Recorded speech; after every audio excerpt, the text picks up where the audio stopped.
Sebuah kapal cepat mengalami kecelakaan di perjalanan dari Malinau menuju Tarakan. 5 orang meninggal dunia dan puluhan penumpang luka-luka.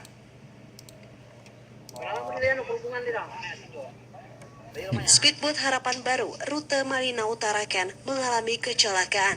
Speedboat Harapan Baru tersebut mengangkut 36 orang termasuk penumpang, nahkoda, dan anak buah kapal. Dari 36 penumpang tersebut terdiri dari 28 orang dewasa dan 4 orang anak.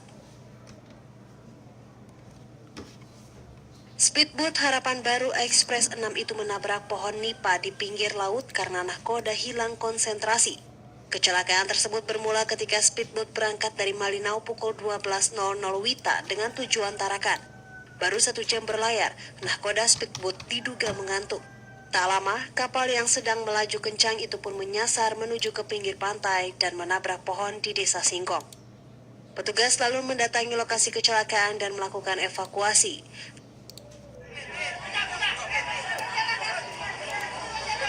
Dari peristiwa ini, 5 orang meninggal dunia dan puluhan penumpang lainnya mengalami luka-luka.